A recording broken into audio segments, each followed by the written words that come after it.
Hello बच्चों, let's see this question. This question says if the ratio of the concentration of electron to that of hole in a semiconductor is 7/5 and the ratio of the current is 7/4, then what is the ratio of drift velocities? तो देखो आपके पास यहाँ पर बात करते हैं की concept के पहले तो की कॉन्सेप्ट।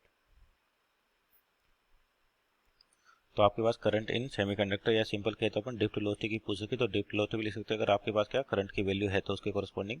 तो की कॉन्सेप्ट लिखे पहले तो ड्रिफ्ट वेलोसिटी। ड्रिफ्ट वेलोसिटी क्या होती है? जब किसी भी कंडक्टर के क्रॉस एक्सटर्नल फील्ड लगाया जाता है तो चार्ज होते हैं जिस कांस्टेंट स्पीड से चलते हैं उसको कहते हैं ड्रिफ्ट वेलोसिटी।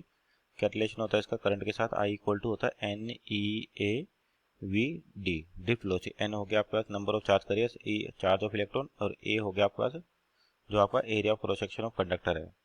तो यहाँ पर देखिए आपके पास किसका रेशो दे रखा है? इलेक्ट्रॉन होल रेशो दे रखा है, यानी कि नंबर ऑफ होल्स और नंबर ऑफ इलेक्ट्रॉन। क्योंकि आपका जो करंट कंस्टिट्यूट होता है किसके अंदर? सेमीकंडक्टर के अंदर, वो hole current plus electron current दोनों की वजह से होता है टोटल करंट।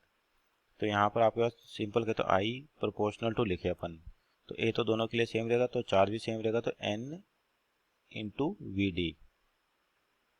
और आपको चाहिए ड्रिफ्ट वेलोसिटी का रेशो, यानी कि VD प्रोपोर्शनल टू क्या हो जाएगा? I/N।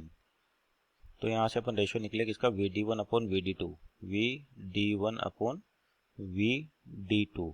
तो ये हो जाएगा I1/I2 इंटू N2/N1।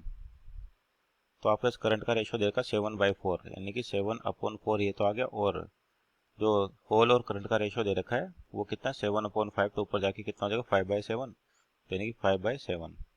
तो 7 से 7 कैंसिल आउट, तो आपका जो रेशो आएगा रिक्वायर्ड रेशो 5/4।